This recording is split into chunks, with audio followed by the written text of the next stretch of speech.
काशी में ऑपरेशन सिंदूर पर प्रधानमंत्री नरेंद्र मोदी का संबोधन। भारत पर जो वार करेगा वो पाताल में भी नहीं बचेगा। ऑपरेशन सिंदूर की सफलता पचा नहीं पा रहे हैं। आतंकियों के ठिकानों को सेना ने नष्ट कर किया। पाकिस्तान के एयरवेज आज भी आईसीयू में हैं। पाकिस्तान का दुख कांग्रेस सपा सहन नहीं कर पा रहे। कांग्रेस सपा सेना का अपमान कर रहे हैं। सिंदूर कभी भी तमाशा नहीं हो सकता है। सपा नेता कहते हैं, आतंकियों को अभी क्यों मारा? क्या आतंकियों को मारने के लिए फोन करूं?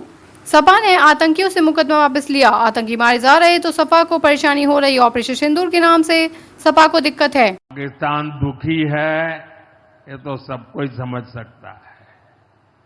लेकिन पाकिस्तान का ये दुख कांग्रेस और सपा से सहन नहीं हो पा रहा।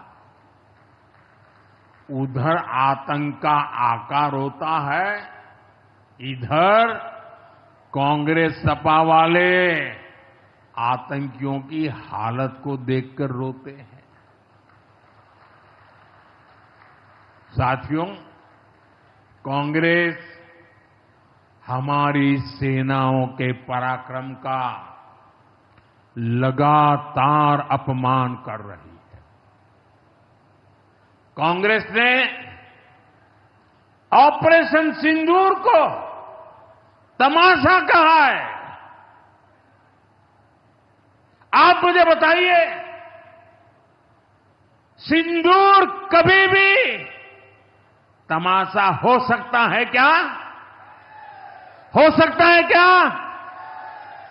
क्या सिंदूर को तमाशा कोई कह सकता है क्या? हमारी सेना का पराक्रम और बहनों के सिंदूर का बदला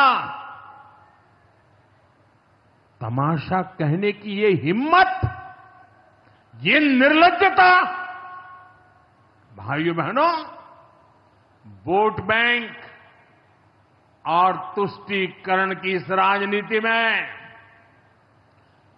ये समाजवादी पार्टी भी पीछे नहीं है। ये सपा के नेता संसद में कह रहे थे, पहलगाम के आतंकवादियों को अभी क्यों मारा? अब बताइए, क्या उनको पूछ फोन करूं क्या? सपा वालों को मारूं क्या ना मारूं? कोई मुझे बताए भाई, सामान्य बुद्धि से बताए, क्या आतंकवादियों को मारने के लिए भी क्या इंतजार करना चाहिए क्या? क्या उन्हें भागने का मौका देना था क्या? ये वही लोग हैं जो यूपी में जब सत्ता में थे तब आतंकवादियों को क्लीन चिट देते थे, बम धमाके करने वाले आतंकियों से मुकदमे वापस लेते थे। अब उन्हें आतंकवादियों के मारे जाने पर परेशानी हो रही है। इन्हें ऑपरेशन सिंदूर के नाम पर परेशानी हो रही है। मैं इन लोगों को काशी की धरती से कहना चाहता हूं, ये नया भारत है। प्रधानमंत्री नरेंद्र मोदी ने कहा, आज मैं ऑपरेशन सिंदूर के बाद पहली बार काशी आया हूं। जब 22 अप्रैल को पहलगाम में आतंकी हमला हुआ, 26 निर्दोष लोगों की इतनी बेरहमी से हत्या कर दी गई। मेरा हृदय बहुत तकलीफ से भर गया था। तब मैं बाबा विश्वनाथ से यही मना रहा था कि सभी पीड़ित परिवारों को यह दुख सहने की हिम्मत दे। मैंने अपनी बेटियों को सिंदूर का बदला लेने का जो वचन दिया था वह भी पूरा हुआ है। ये महादेव के आशीर्वाद से ही संभव हुआ है। आज मैं ऑपरेशन सिंदूर के बाद पहली बार काशी आया हूं।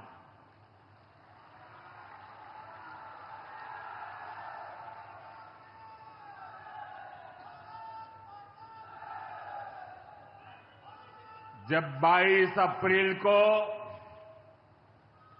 पहलगाम में आतंकी हमला हुआ था, 26 निर्दोष लोगों की इतनी बेरहमी से हत्या कर दी गई। उनके परिवार की पीड़ा उन बच्चों का दुख, उन बेटियों की वेदना, मेरा हृदय बहुत तकलीफ से भर गया था। तब मैं बाबा विश्वनाथ से यही मना रहा था कि सभी पीड़ित परिवारों को ये दुख सहने की हिम्मत दे। काशी के मेरे मालिकों, मैंने अपनी बेटियों के सिंदूर का बदला लेने का जो वचन दिया था, वो भी पूरा हुआ है। ये महादेव के आशीर्वाद से ही संभव हुआ है। मैं ऑपरेशन सिंदूर की सफलता को उनके चरणों में समर्पित करता हूं।